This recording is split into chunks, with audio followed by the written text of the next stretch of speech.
Thank you so much for that memorable talk, Dr. Keith. My name is Ethan Burgess, and I am the Vice President of the TEDx Youth Club. It is my honor to introduce my classmate and friend, Emma Ehan. Emma is a senior here at Strictly Academy, a researcher and an environmental advocate. She is the founder of Strictly Academy's Greenhouse Project, where, alongside the support of senior school biology teacher Dr. Kinzer, she secured grant funding to launch the school's greenhouse. With community support and media attention, she's encouraged her peers to use the greenhouse for botany projects and research. Additionally, Emma has conducted award-winning research in botany, becoming a scholar for MIT's Lincoln Laboratory Reader Engineering Program. She also works with Fifth Conservatory, helping lead the Youth Climate Advocacy Committee. By collaborating with organizations from Communitopia to Carnegie Mellon University's Sustainability Initiative, she has advanced youth engagement in environmental policy and community projects. Through this committee, Emma and fellow members spoke at Pennsylvania State Capitol this past year, where they advocated for environmental health in Senate Bill 1328. Outside of academics, she is a varsity cheerleader and competitive figure skater who coaches younger athletes. She loves all things plants and art and loves spending time with her family and friends. Next year, she plans to attend Stanford University to pursue a degree in environmental systems engineering. Please welcome me and join Emma Ehan to the stage.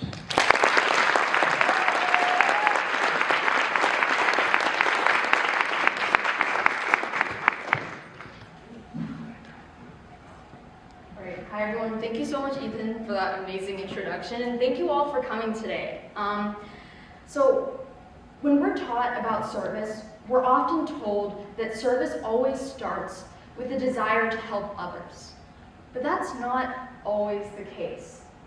What if I told you that some of the most impactful service actually starts with something simpler? Passion. That's where Jane Goodall started when she first started her work. So Jane Goodall's been a huge impact in my life. She's been one of my greatest role models, and that's because when she first started her work, she wasn't trying to change the world. She wasn't even trying to do an act of service. But what she was trying to do was pursue the things that she was passionate in and that she loved. And for her, that was studying chimpanzees. She would spend hours and hours observing them and came to the conclusion that they were able to use tools. Now, this discovery would change the way humans perceived animals and science as a whole. But what I think is the most interesting is actually what happened after this discovery. She went on to inspire generations of women in science. She started global conservation efforts, but most importantly, she inspired millions of young people around the world to create change in their own communities. And one of those young people was me. So when COVID first started, I also started my plant collection. And as time went on, my collection grew and grew, but unfortunately my room didn't grow with it. So as I came home from Lowe's with my 100-and-something plant, I realized that maybe this time my mom was right and I didn't have any more space for another plant. So I kind of started to panic. I thought, where could I possibly put this new addition? And my mind instantly went to a space in the senior school Oliver Science Building. Its blinds were closed, the door was locked, but next to the room it had a greenhouse nameplate. And so my curiosity got the better of me, and the next day at school I went to my senior school biology teacher, Dr. Kinzer, and asked if he could help unlock the room for me. He agreed, but he warned me that the room hadn't been used in years. I thought, how bad could it possibly be, right? It was pretty bad. I came in and I slowly began to realize that similar to my room, there was definitely no space for another plant.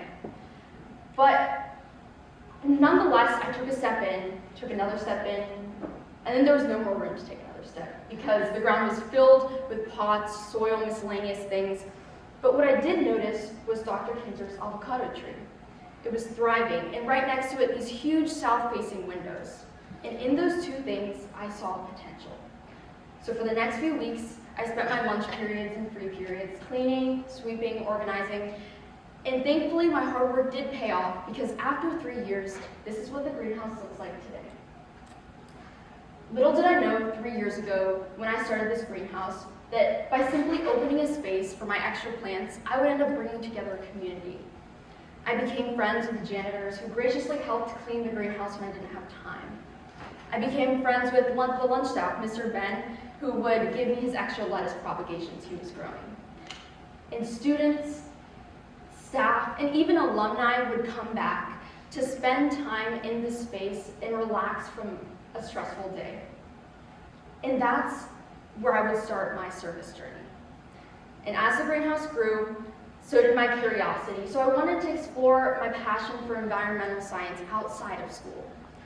That's what led me to the FIPS Youth Climate Advocacy Committee. Now, I'll be honest, when I first joined this committee, I was really thinking about myself. I thought I wanted to explore my passions, there's a really nice stipend, and I wanted to have fun with my friends. But again, unsurprisingly, the more I followed my passion, the more it led me to service. I found myself digging holes, planting trees, but again, having fun with my friends. And even though I wouldn't be able to see myself doing this as service, I would the second when I stepped foot into our state capitol in Harrisburg. That's when I first realized that what I was doing as a young person and as a student was able to make an impact in my communities. Now, we were there for a very important reason. We were there to advocate for Senate Bill 1328. Now, the bill was on radon. If you guys don't know what radon is, it's an odorless, colorless gas that is the second leading cause of lung cancer in America. Pennsylvania has the highest levels of radon in the entire United States, yet schools aren't mandated to test for it. This was an environmental and health concern that I was extremely passionate about, and I wanted to help my friends and my community in passing this bill. So a group of us YCAC folk went to the Capitol to try and advocate for this bill. And what I realized was that even as a teenager, as a student, I was able to make an impact on my community by simply showing up for my community and showing that I cared. Now, service can look like bringing policy change at the Capitol, but interestingly enough, it can also look like being a princess. So this was definitely one of the most unexpected areas of service that I myself came across. But to start off, I started my own skating journey when I was at the ripe age of 5. And throughout the years, skating became one of my favorite hobbies, one of my pastimes that I really looked forward to before and after school. But when I realized that when I was younger, I looked up to all of these older kids and mentors that I really cherished. And little did I know, 10 years later, I would become one of those mentors. I think one of my favorite moments was when we were scheduled to do a princess skate, and it started downpouring. I thought, there's no way any of these kids are going to show up in the pouring rain, right? But unexpectedly, they did. And that's one of the most important lessons that I've learned, is that when you show up for your community, they inspire you back. Seeing these young people smiling, so excited to brave the ice with their favorite princesses, made me as equally inspired as they were by me. That's when I stopped seeing service as a simple act, but more of a cycle that fuels itself to keep going. Now, looking back at the few years that I've had the privilege to do service on my community, I can't say that I'm an expert yet, like all of these amazing speakers sitting here today, but I can say that I've tried everything to chase my passions for environmental science, and in doing that, I found a way to help my community. Now, when I started preparing for my TED Talk, I realized that in a lot of these things that I thought were just my hobbies, were actually able to do service on my community. So I challenge you all here today to think about what you truly love and how it's impacted your community, whether it was intentional or unintentional. And how has that benefited you in return? I want to end off with a quote from Jane Goodall. She says, "What you do makes a difference, and you have to decide what kind of difference you want to make." Thank you.